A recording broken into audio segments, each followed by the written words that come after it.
I think one of the great things, or smart things rather, I've done was I have hired people who are smarter than me in their functional areas of responsibilities. And I know it's really hard sometimes for entrepreneurs because we're all control freaks. We want to have our hands in everything. We want to control everything. We want to know about everything. But I think for me, I stepped back and said, okay, I'm going to bring this person in. They know way more about finance than I do, right? And they may not handle a situation maybe exactly the same way that I would, but I'm hiring them and I'm trusting them, and I have to support them to do that because ultimately at the end of the day, they're making the best choice for the business, right?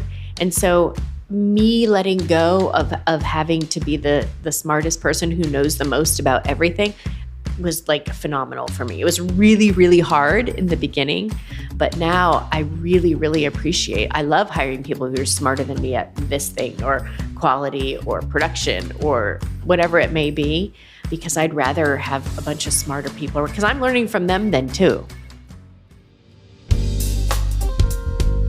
This is Country Club Conversations. I'm Raj Tut, founder and CEO of Storyboard Living. This show gives you actionable insights from the hard-to-reach top percentile in business and entrepreneurship. I think everyone deserves this type of access, and I'm bringing it to you. Welcome to the club.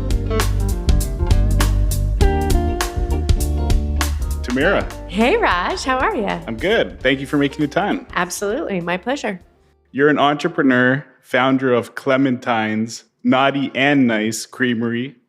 You're a self-proclaimed flavor temptress of St. Louis. I am. And you bootstrapped Clementine's from one location to 8 locations plus a production facility over the last 9 years, let's call it. Yeah. And you also have a production facility for your ice cream where you can supply, I think, 45 additional stores. 42, yeah, it has capacity for 50, so yeah. Okay, which I would imagine is a sign of things to come. That is a sign of things to come and where we're headed, for sure. So before you became, the person you are today, the creator of what is, in my opinion, the best ice cream in America. My opinion too, by the way. All right. Which is good to know. It's good to know that you're proud of your creation. But before you became the person you are today, can you give us a little background on how you grew up and where you grew up? I was born in Denver, and we lived there till about the 5th grade. And then we moved to Southern California during the big recession in the early 80s. My dad was in construction, and so we moved where the jobs were. We went to Southern California, and I was raised there and lived there my whole life until 2008 when I was transferred out here as part of a corporate relocation when I worked for DuPont to St. Louis. And when you were in Southern California, that's when you were kind of first introduced to ice cream. I know we're all introduced to ice cream at some point or another, but that's when it started to have a big impact on your life, correct? In terms of making ice cream? Yeah, I think I was 7 or 8 years old. And one Sunday after church, I heard other little kids talking about going for ice cream. And of course, I ran up to my mother and I pulled on her dress. And I said, hey, do we get to go for ice cream too? And the answer was no.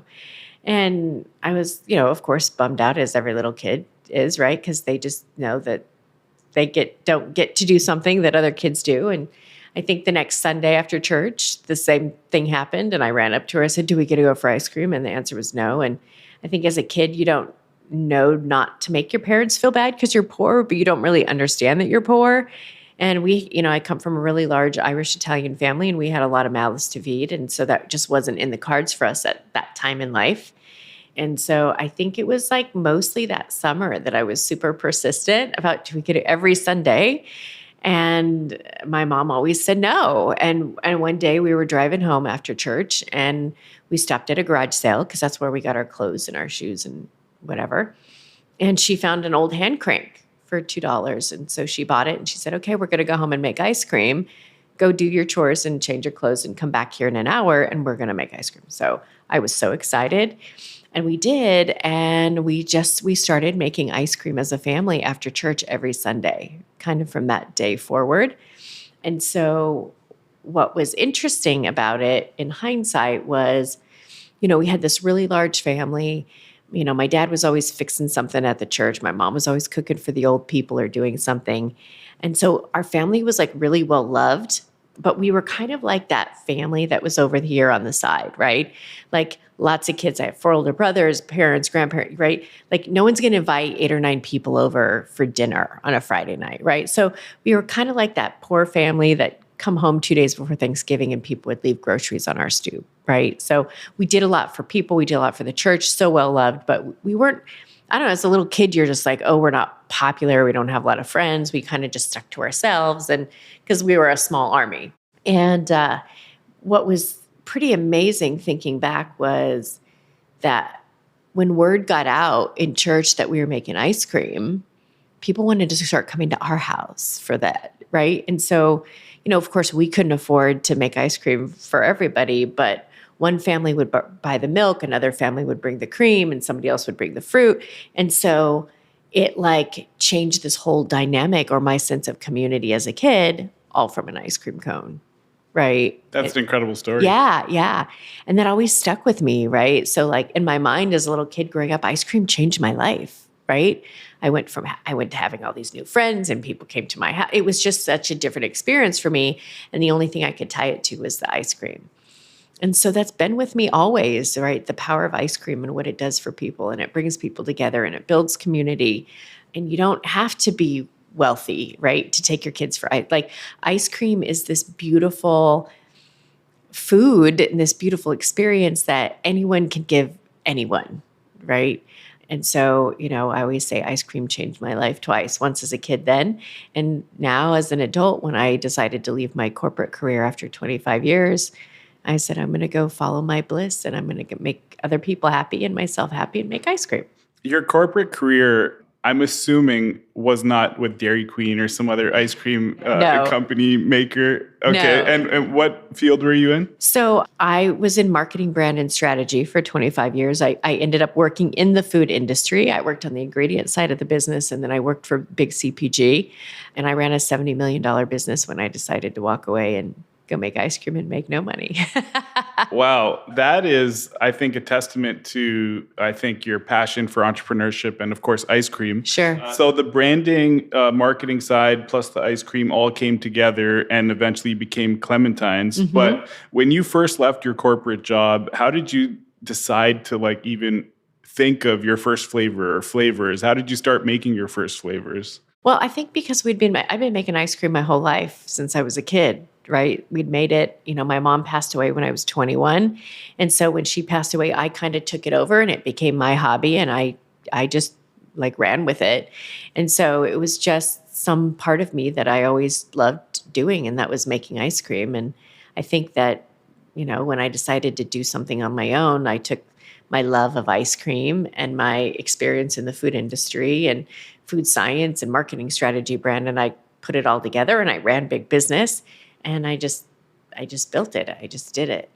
So from the first shop, the plan was always to have multiple shops. Is that correct? No. I think I was that token female that was climbing the corporate ladder, right? In 2012, I traveled 262 days that year. It was absolutely crazy. And I think I was just so tired and I was so exhausted. And I woke up one day and I was like, wow, I'm 38 years old. I have no husband. I have no kids. I never see my family. I never see my friends. I'm living in this big house and I drive this big fancy car, which I never get to drive because I'm never home. Like, what am I doing? And I just said, I have to do something different. I want to own my own life again. I just felt like other people owned my life and I needed to take it back. So going back to 2014 then, or skipping ahead a couple of years, what did the first Clementine's location look like? How many flavors did you have out? Was it always naughty and nice, or did that come about after? Yeah, it was pretty much naughty and nice from the beginning. I was looking to be different and have my own competitive differentiation, which we've got to have. And so I knew I wanted to do something different. I had just enough experience and food science background and exposure to different technologies and food that most people don't have. And so I was able to come up with our trade secret process for infusing the alcohol into the ice cream, hence the naughty ice cream. And then we created the vegan non-dairy, and we were some of the first people in the country to do vegan ice cream way back when. My idea was just to have this really cool little ice cream. It was very much a romantic notion. I was going to have this cute little ice cream shop in my neighborhood. I was going to eventually meet someone and settle down and get married and have a a baby, a little girl, and raise her in the ice cream. I had this very romantic notion. And then I kind of do what I do best. And I guess I just build brands and make good things. So that's it really did evolve. I really had no intention to do what I'm doing now. I think I just created an amazing product and I was having so much fun and I'm so passionate about ice cream and for what it does for people. And then I started to see what we were doing like in the country for ice cream and we started getting national recognition because it's so amazing. And then I started seeing what we were doing in St. Louis and we were growing and opening shops and creating jobs. It just kind of took on a life of its own. There was never any intentionality around it until the last couple of years. I would say it definitely helps when you have an incredible product like you do. Yeah. My wife and I love Clementines. I've Thank you. texted you, I think, a picture or two before. I love the ooey gooey butter cake. She loves the Italian butter cookie. Yeah. Actually, last weekend, we went to your new shop in the Central West End, which the build out there is absolutely beautiful. Isn't it gorgeous? They all are. Thank you. To come up with, the incredible, unique flavors you have and then the unique build outs, it's, of course, intentional, like you're saying, but there's got to be something more there, in my opinion, because it's just so amazing. It's so unique. Is it all Tamara, or is it you plus like an amazing team you hired? Or yes. What's the secret that you can at least, give to the viewers? Nothing is built just from one person, right? Maybe in the beginning, and even in the beginning, you have help and you have support, right, in doing that. But no, I mean, thankfully, I do have an amazing team. And as I've gotten bigger, I've been able to hire and bring on better, more higher quality folks. And so that's been great. And so Clementine's today is definitely not what it once was, nor will it be the same in 10 years from now, right? So, but yeah, it's all about the people, man. Like, I just provide the vision, right? And the guidance and leadership and inspiration. And I'm still responsible for my flavors. So I still keep that last piece of like, get in and get my hands dirty. But I know I've got a great group of people around me who are really bought into the Clementine's vision and what we're doing in St. Louis. So yeah. On that concept or that topic of people, I feel like you have a great culture just from being a customer. Can you kind of expand on some things you do to build culture in your organization? And I'll give you one example of another reason why I think you have a great culture. So I was having coffee outside of your Town and Country location, like 8 a.m. on a Tuesday or a Wednesday. And you guys weren't open. I doubt you're open that early. Someone that was inside the shop came out and gave me and the gentleman I was with a sample of your new fall flavors. That minor thing to a consumer or customer means a lot. And I think you have to build a special team to even want to go above and beyond to do those little things. Mm-hmm. Can you speak to some of the culture building or things you do within your organization? Yeah, I think we are trying to be pretty intentional about our culture and making sure that we're people first, right? Because and it's about the ice cream. It's about the ice cream, what it does for people and providing that. We talk about it, our cone values, not core values, but cone values, right? And making those the center of what we do all day, every day, and really providing the organoleptic experience for guests, whether they know it or not. And we believe in the power of ice cream and that ice cream is magic. And so any opportunity that we can get to give a guest a magical experience, just like you just talked about, that is what we do, right? Because that connects you to the ice cream, you to us, and you to that memory and moment that you're having with your friends sitting out there having coffee. Because even still to this day, you remember like, oh, we were just sitting out there having coffee and this thing happened. And you had a smile on your face the entire time you were telling me that, right? And so that's a great example of just those magic moments that ice cream provides. And we really build that and reinforce those notions and those ideas into our team because ice cream is really interesting. People will come in by themselves for ice cream and you don't have any idea why they're coming in. They could be coming in because they're happy. They could be coming in because they're sad. They could be coming in because they're missing someone. And so there is always an opportunity to make the power of ice cream shine for anyone. And so we just kind of really drill that into our shop, everybody in the shop in their head that like, we are responsible to make sure that this wonderful ice cream experience is so great for them that they want to come back for more. Got it. That makes a lot of sense. I've never thought this deeply about ice cream before, but I can tell you have many times, and it shows again with the product. And for anyone listening, it probably sounds like you're paying me to say this, but I absolutely love your ice cream. I have to purposefully stay away from Clementine's because I can't eat it just every day. Sure. Although sure. I'd love to. So in terms of the culture, again, with ice cream, it's probably a little easier to get people excited about it versus, let's say, a B2B business. And then also with the accolades, I'm sure that helps bring in the talent, retain the talent, get people excited. A major accolade or achievement was being on the O list, which for those that don't know, Oprah's O list is like the coup de best of the grace. best. Yeah. That was in the cool. country. In the country, yeah. And I think the competition to get on there is probably very intense. How were you able to position yourself to be on the O list? I sent them ice cream for 2 years every month. Like when I had no money to be doing that, like I just did, only later to find out that they received thousands of packages every month. Wow. Yeah. And so they opened the ice cream and somebody fell in love with it and they thought it was amazing and they called and asked for more, right? So, but it was 2 years of sending ice cream, which is very expensive at that time because we didn't ship a lot of ice cream then.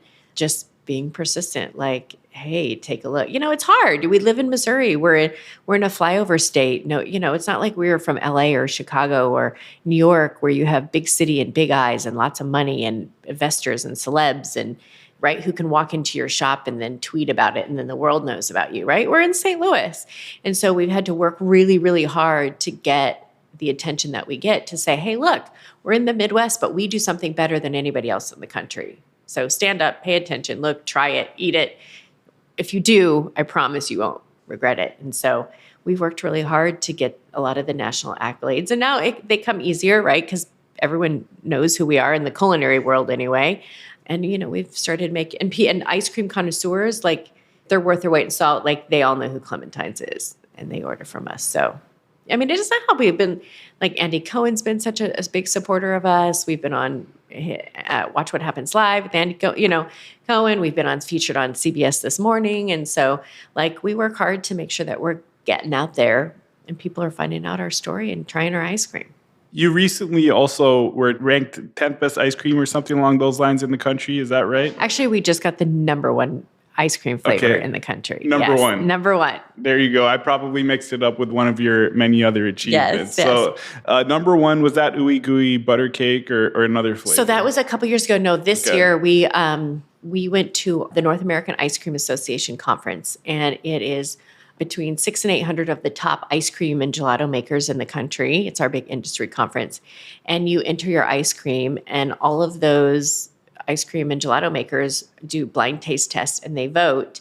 And our Italian Smoky Fig got number one in the country this year. So that was pretty amazing. We won that award back in 2019 as well for gooey butter cake actually then, but it's pretty unheard of that at any company won the best ever in the history of the association. So that's really cool. Congratulations on that. So Thank you. Typically during a show, I'm making notes on topics I want to come back to. Yeah. But I just made a note to try the Italian Smoky Fig. It's so totally good. Unrelated to the show, and I circled it as well so I don't forget. That's all right. Well, since we won, it had so much media around the country that it was a fall that we had introduced earlier. And so we brought it back. And so now it's in all the shops. It's awesome. really good. Yeah. That's good to know. You kind of alluded to this earlier, but when you were shipping ice cream to Oprah, you weren't set up for shipping ice cream across the country, and now you do. Mm-hmm. Can you kind of give us some background on how you came up with that idea? I think that's unique for an ice cream shop. I've never heard of it. And then what the logistics look like behind the scenes? Sure. It's a tough business. It's frozen cold storage logistics via e-commerce. And so you've got to buy a whole lot of dry ice and you have to figure out how to ship it safely with the proper notifications and everything because dry ice is a hazardous material. And so we figured that out a couple of years ago because people wanted to ship our ice creams everywhere. And so once we figured out how to do it, it was kind of the chicken and the egg because you don't get a better shipping rates until you start shipping more packages. But you can't ship more packages till you get better shipping rates. And so thankfully, knock on wood, we had a lot of awesome customers around the country who were willing to pay a small fortune for shipping in the early days to get our volume up to where now we can ship anywhere, and it's pretty reasonable to ship the ice cream. But it's a different and unique and expensive business model because you have to invest in the safety systems and PP&E and notifications and communications and packaging and the ice cream, of course. And are you doing that all with your internal team in terms of Yes. the packaging? Mm-hmm. At your production facility? Yep. Can you give me some background on how the production facility came about, like just the idea of one and then maybe the actual development or acquisition? Sure. I think from day one, I didn't want to pay retail the price per square footage for retail. And so I had always set up, I started in my kitchen at home, but after that, I moved into a shared kitchen space in St. Louis. And I always knew I never wanted to make the ice cream in the shop, right? And so I've always had a commissary of sorts. I started out in my kitchen, then I went to a small shared kitchen, and then eventually I moved into a 4,000 square foot manufacturing facility that I was in at for quite a few years. And then just as we started growing and just busting at the seams and not having enough freezer space to build inventory going into the next summer, I said, well, we've got to expand. And if we're going to expand, let's build capacity and let's set ourselves up for like some really serious growth.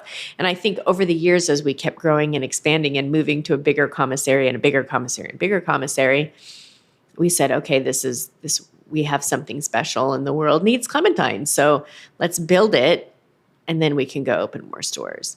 And so we just built a 25,000 square foot manufacturing facility in North City. And did you choose North City on purpose? Like, is that where you wanted to be? We did.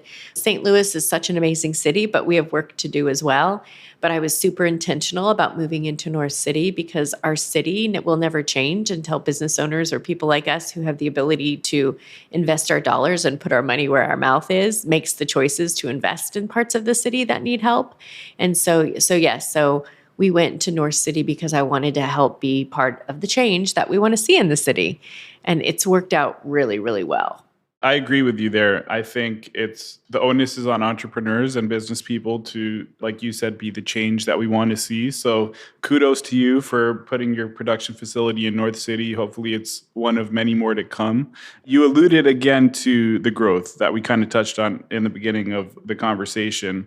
Can you share growth plans? And more importantly, I'm kind of interested in how an entrepreneur like yourself thinks about growth. How do you decide when you want to grow, how you want to grow, where you want to go? Yeah, I think in the beginning, I really didn't think about, this is how I thought about growth. So in the beginning, when we opened our first shop, we had 7 and 8 hour lines that never stopped in the summer. It would be 2 blocks, the line. It would move fast, but like it never stopped all day.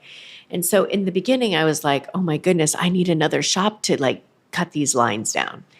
And so I was super motivated at that point to get a second shop opened as soon as I could. And so then we opened the Des Moines location. And I thought, oh, the lines are going to be better at Lafayette. Well, then lo and behold, we had the same lines around the block at Des Moines. And in the summer, it was absolutely crazy. And we were the only ice cream in Clayton. And so I was like, I think I might have something here, right? It wasn't just that location or this. And so we just started growing slowly because I was like, oh, we've got to get our product out there. And this is fun. And it was really hard. And I used to like talk to my dairy guy all the time. And he was like, well, if you're going to grow, you got to grow to at least 5 shops. Because at 5 shops, things get a lot easier. There's more financial bandwidth to do things. You can hire more people. And so I was in the grind so much for so long. I didn't take a paycheck for 3 years, right, when I started. And I was like, oh my God, so you tell me if I get to 5 shops, my life is going to get easier? I'm like, we're doing it, right? And so I was just like excited to get to 5 shops so I could like hire support staff and hire the people or hire folks to work with me on the team who are really good at the things I'm not good at, instead of, when you're an entrepreneur, you have to do everything, whether you're good at it or not, because you're an army of one.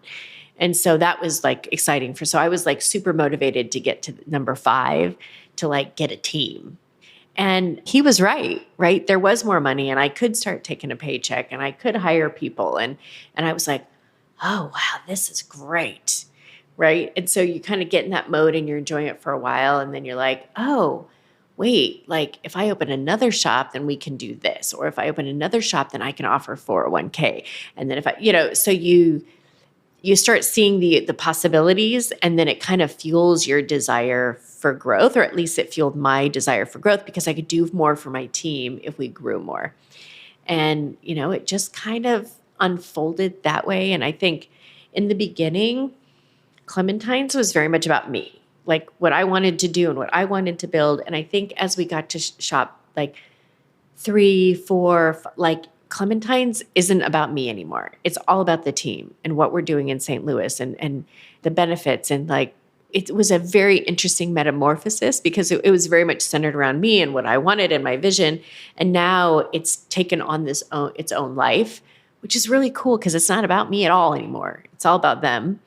And now that there's more resources and more I don't have to worry as much anymore. And I was like, oh, wow, I can pay myself a salary and I can hire an HR director and, oh, I can hire a staff accountant and, oh, I can hire a CFO. And so you just start doing business better and you're able to do more good in the community as well.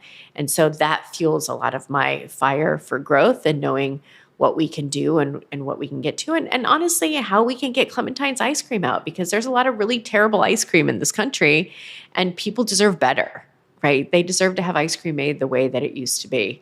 And that's what motivates me, is to get Clementine's out there and create more really cool experiences for people. One thing you said there that really stood out to me, or that I resonated with, was when you mentioned like early on kind of having flexibility because you're the business, it's all about you. And then later on having a little bit more structure because it's about the team, and it gives you a little more freedom to do things like this, for example. So just a quick story from my company's perspective, or from Storyboard. Even up to 3 years ago, maybe 4 years ago, it was primarily myself and a small team. So we didn't even have like time off policies. It was, if someone wants to take a day off or some time off, they take time off. And as we've grown, we've implemented structure like that and a ton of other stuff. And it's definitely allowed me to focus more on the vision or the growth. For you, how many years in would you say that vision or growth came where you had like the team in place where you can start to look at maybe new flavors, new locations, things like that? I think probably year 5 or 6, I started having more time to think more about expansion and doing other things. I mean, I've always been in charge of our flavors. I just have the benefit of having an R&D chef who helps me now. It's not me doing it all in the kitchen like it was in the beginning. That's pretty cool. But I would say, yeah, shop 4 or 5, I definitely started having more time to, I think I was really, one thing being an EO like taught me was I worked really hard to get out of working in the business to work on the business. And I think once I got to the point where I was working on the business, now I'm working really hard to work above the business. And so I think as I grow as a leader and a CEO and a business owner and the flavored temptress and chief dishwasher or whatever you want to call me today, I think it changes as you start growing because you have more mental capacity when you have a good team of people worried about other things that you used to have to worry about that I don't have to worry about anymore. So that frees me up to think about the bigger picture and the vision and where we're going to grow and how we're going to grow and are we going to expand and what new products do we want to do, to really keep my mind's eye on the innovative aspect of the business too. Can you expand on working above the business? I've never heard that phrase before. So just curious, like what you mean by that or what your role may look like when you're working above the business. Well, I think working above the business is really truly being that visionary, right? Is where do we want to take this business and I try to work myself out of a job all the time, right? To where I have no responsibilities, day-to-day responsibilities anymore. And if I can get a good team that's running the business day-to-day, where I can really focus on where is the business going to grow to next? Do we want to expand to other countries? Do we want to do international licensing?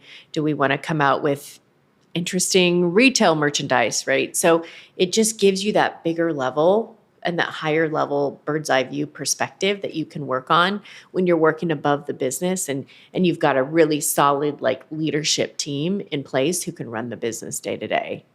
Being someone that can work themselves out of a job or I'm trying. give jobs to other folks, you must be an expert delegator or really good at delegation, if we don't want to use the term expert. Sure. Do you have any delegation tips or tricks or just things you do regularly to try and get stuff off your plate and with people that can maybe do it a little better? I think one of the great things, or smart things rather, I've done was I have hired people who are smarter than me in their functional areas of responsibilities. And I know it's really hard sometimes for entrepreneurs because we're all control freaks. We want to have our hands in everything. We want to control everything. We want to know about everything. But I think for me, I stepped back and said, okay, I'm going to bring this person in. They know way more about finance than I do, right? And they may not handle a situation maybe exactly the same way that I would, but I'm hiring them and I'm trusting them and I have to support them to do that because ultimately at the end of the day, they're making the best choice for the business, right? And so me letting go of having to be the smartest person who knows the most about everything was like phenomenal for me. It was really, really hard in the beginning, but now I really, really I love hiring people who are smarter than me at this thing or quality or production or whatever it may be, because I'd rather have a bunch of smarter people because I'm learning from them then too, right? So they learn from me, but I also get to learn from them. And I think it also supports this notion. Sometimes people talk about what gets you to here won't get you to here, which also won't get you to here, right? And it's the same thing with the people who got you to here aren't going to be the same team who gets you to here, who also gets you to here. And that doesn't mean that there's anything wrong with the people who got you to each level. It just means that people are set up to be successful in different kinds of businesses, right? So when you're an entrepreneur, your startup, it's a scrappy environment, right? There's a certain team of people you need around you that have the wherewithal and the skill set to be successful in a startup environment. And then as you start scaling and there's more structure and there's more rules and there's more protocols, that initial team, they don't work well in that, right? And so they're not going to be successful in that. And that doesn't mean they're not awesome people and they're not great. That just means that their time has come to go do that for someone else, and that you have to bring in people who like the structure, who like that organization, who can succeed and thrive and who know how to build in those environments. So part of that growth is transitioning from that startup to that scaling to that structure, and it changes as you grow, but getting the right people and with technical expertise at each of those levels, because I didn't work this hard to get here, which is the same way I didn't work this hard to get here or there, right? And I think that's important. And I think that's something that a lot of people don't talk about. And a lot of people don't think about, right? Because you're like, well, hey, I've been in this business, but I'm not succeeding now that the business has grown to this. Well, that doesn't mean there's anything wrong with you. That just means the business has changed and your skill set is probably better served somewhere else. And I think we've had really open and candid conversations in our company about that and with people, because we want to support people and, help them get to where they need and want to be in general too.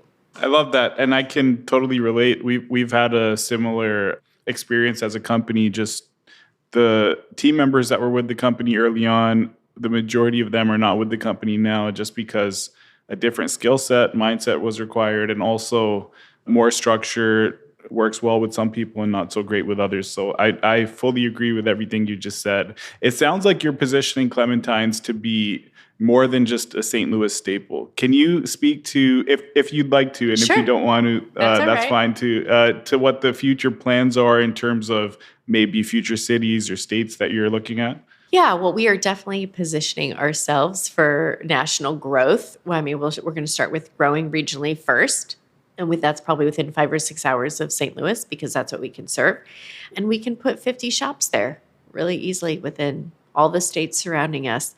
So that's the plan first, but the plan is definitely to go national. I think the country would benefit greatly if you go national. Being a real estate guy, I find your real estate presence to be particularly interesting. You're in a variety of different submarkets, different floor plates or floor plans. You take up maybe like 500 square feet to 2,000 square feet. When you expand, will you be looking to do one prototype or spec like in every location or market? In other words, or will you standardize Clementines a little more? I think there are things we are standardizing as we grow, but I think the cool thing about Clementines is that we're not cookie cutter, right? That we can go into 1,000 square feet. We can go into a 200 square foot building like we did in Kirkwood, right? And that the concept works and people love it because we're a neighborhood brand, we're a community brand. And so depending on what that neighborhood looks like, Clementines will reflect the personality of that neighborhood. Interesting. I think that's a very unique way to go about it. Usually when you see, and I'm sure you see it all the time, brands really look to grow or scale. They standardize absolutely everything to the point to where they might lose their character. So it sounds like you're really being conscious about holding on to the character and what makes Clementine special. Absolutely. Will you do anything like reducing the number of flavors? Like if you walk into a Clementine's now, there are a ton of flavors and options to choose from. It sounds like you won't minimize that either. I think like Kirkwood, that location, it's a 200 square foot building. So we haven't to date been able to get all 24 flavors in there. Although I think we have figured it out. So coming this spring, they will have all the flavors there. But no, we have a commitment to having all of our flavors in all of the locations if we can, if it's possible. Not that there won't be a specialty venue or something where we wouldn't do maybe our bestsellers or something for a walk-up window or something like that. Every situation is different. And I think it just depends on the opportunity. Sure, that makes sense. And you only do ice cream. So was that, again, another decision you made consciously to just focus on specifically one thing and be the best at it? Yes. Do one thing and do it better than anybody else has always been my mantra. I think ice cream is hard because it's a seasonal business. And so in the winter, so many of us, again, and I said us because us too, suffer, right? Because people don't eat as much ice cream in the winter as they do in the summer. And so people like to add lots of things. People get into the business and they don't realize that, there's no business in the winter hardly. And they're like, oh, I'm going to add chili and hot dogs and this and milkshakes and churros and all this other kind of extraneously stuff. And it's not good because it muddies the message of who you are and what you do. And so that's why we don't have a lot of other things. We do hard scoop. We do one thing and we just make sure that we do it better than anyone else. And then also it's not a distraction then because we're really highly focused on making the best ice cream possible. And if I'm worried about doing all this other stuff, then that takes away the focus from the ice cream. And that's just not what I'm about. Would you say that focus on one thing helps you ramp up and down your team when it comes to like slower periods of time, like when you may only need 1 or 2 people in the shop versus 4 or whatever it looks like? Because for the most part, they only need to scoop ice cream. They don't need to learn or be trained on scooping ice cream and making milkshakes and whatever else. Yeah, I think it simplifies our labor and business model quite a bit. And it allows in the winter, you don't have to have as many people in there, right? Because they're not making salads and how do I dip a chili dog? You know what I mean? Like it's really straightforward and streamlined.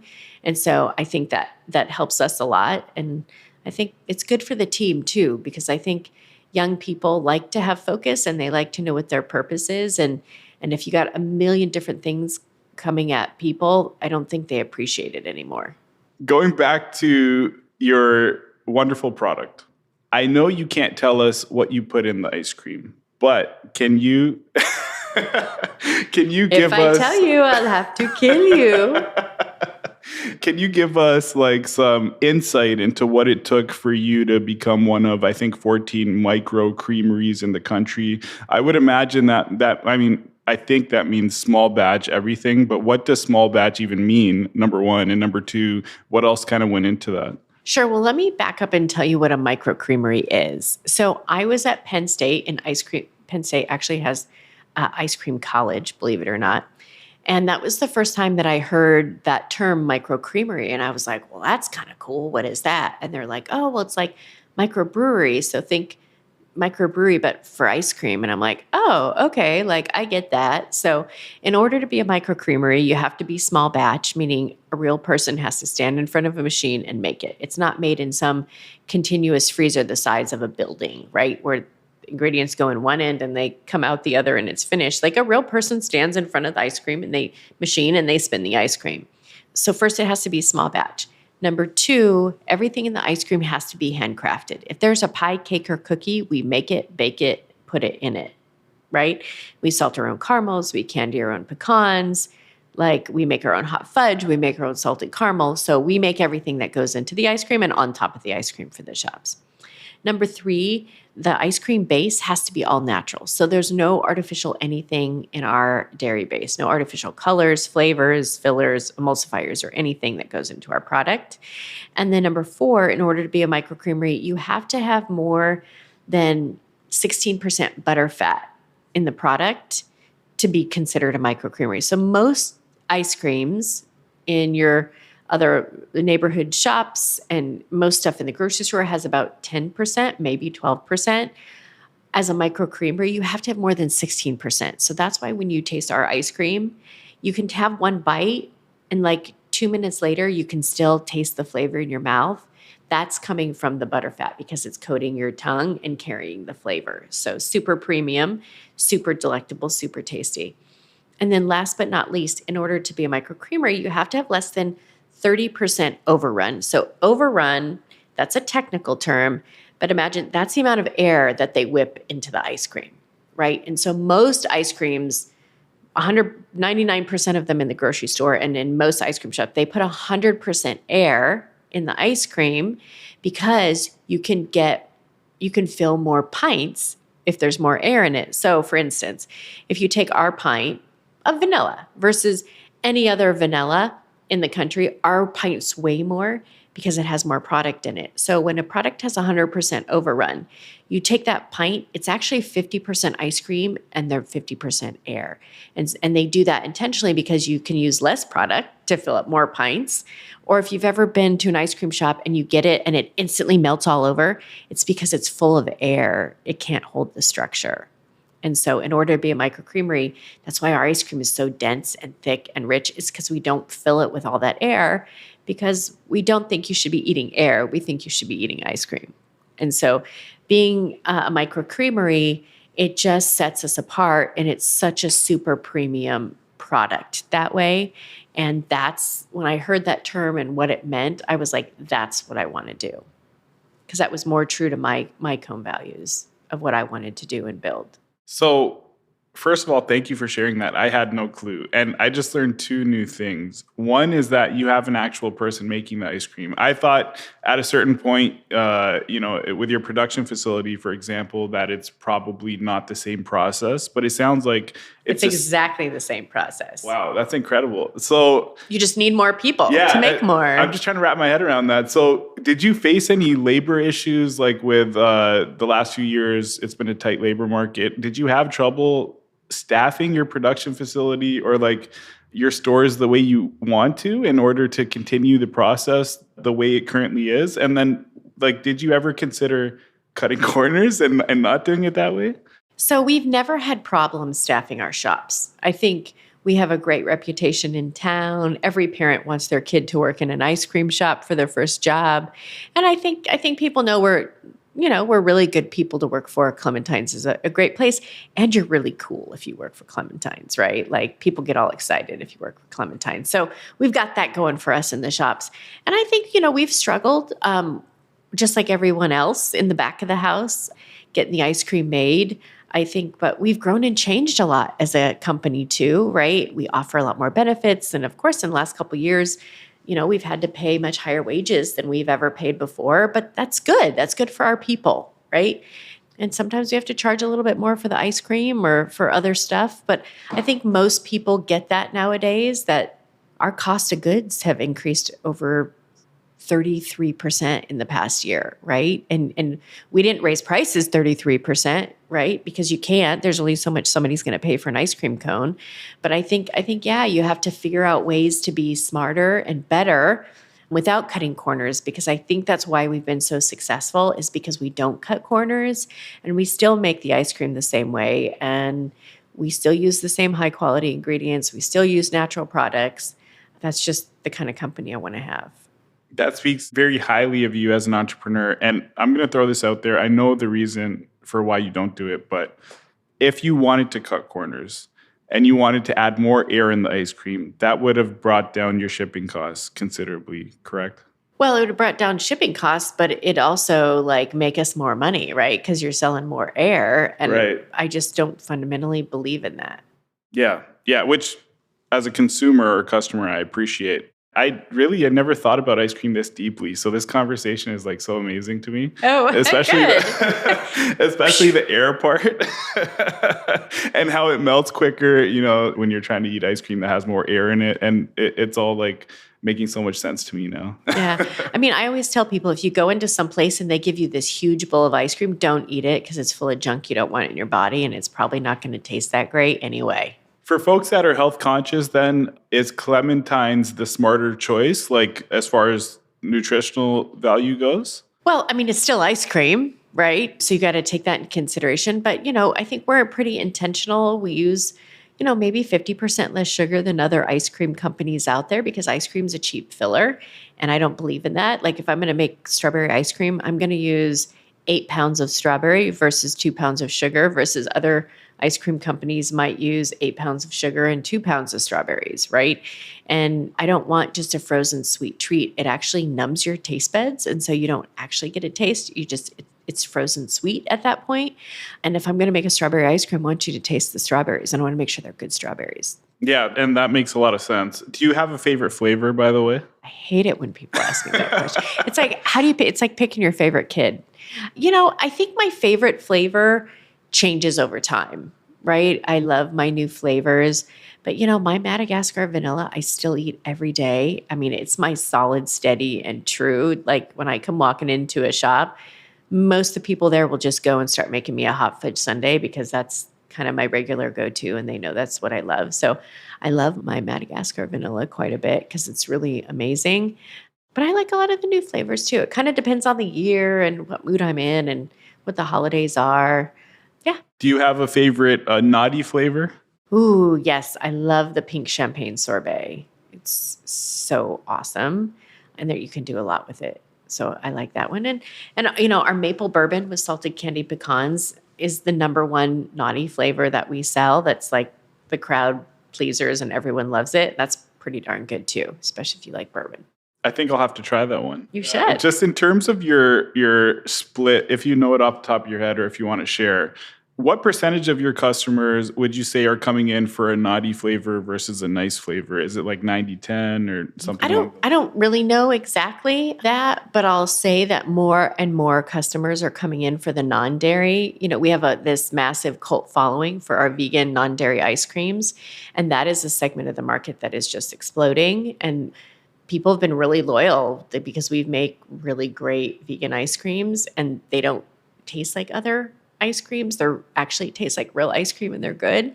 And so that's been a growing part of our business that's bringing in a lot of new folks. You're really good at the marketing piece, of course, building your personal brand, the Clementine's brand, which is one of the various factors that I'm sure kind of helped with the cult following for the vegan ice cream.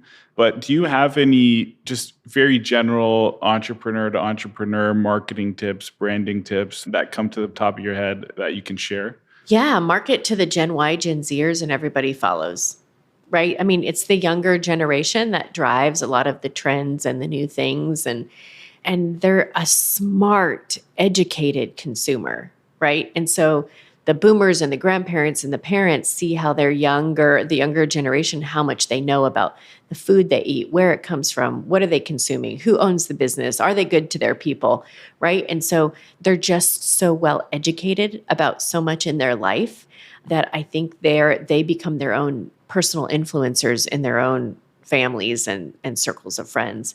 That I would definitely say, like, all of the young trends and things that are happening, whether it's TikTok or Snapchat or Clubhouse or whatever that next new thing is, if you want to stay relevant and be hip and cool, then that's where you need to focus, no matter how uncomfortable it is for you, because you just got to stay ahead of the game. That's a great tip. And I would imagine it's primarily, like you mentioned, Snapchat and whatnot. So primarily social media that's reaching this segment of the population. Yeah, I mean, and social media is reaching everybody. I mean, heck, when you're single and you date now, you don't go to bars anymore, and you don't even go online. They're going on social media to do it. So, I mean, our whole pop culture, everything is really being driven and shifted by social media. So it's staying abreast of those things and making sure that you can compete in those venues. You just mentioned dates, and then you also mentioned like families, for example. And Clementine's, in my mind, is a place for all of the above, whether it's a date night, a family night out, whatever the case is. Did that kind of factor into the way you design your build outs? Because to me, your build out, like I love the way it looks. My wife also loves the way it looks. And usually we have very different tastes. Yeah, I think Clementine's has its own brand persona. It's very hip and cool and edgy, but also very like nostalgic and sentimental and homey and old school. So it's a really unique blend of, going back to the organoleptic experience of that for people that really resonates with all ages and all audiences. And was that something that was primarily your brainchild or just a team effort? It was a team effort, but Frank, who works with me, he's our brand curator, and he's been with me almost since day one. And he's really the brainchild behind all of the shop design and part of the Clementine sparkle and magic.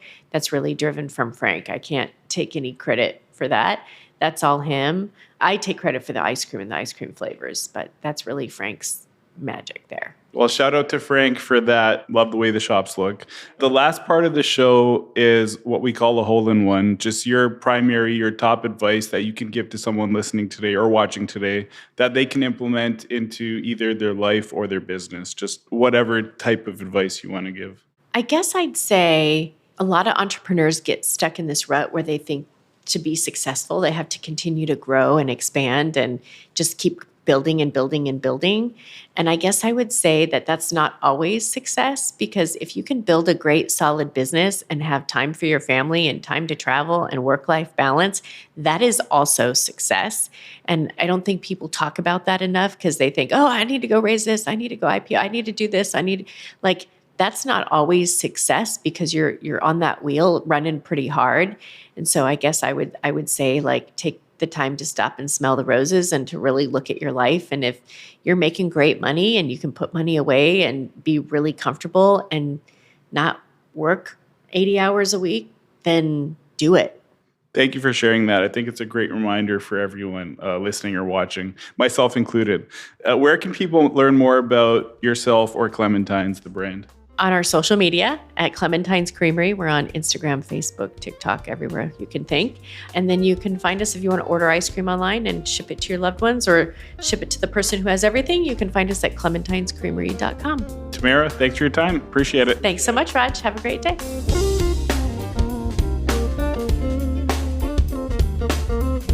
If you're a high-quality company interested in reaching the high-performing audience of Country Club Conversations, let's see how we can work together. To explore sponsorship opportunities, email advertising@storyboardliving.com. That's advertising@storyboardliving.com.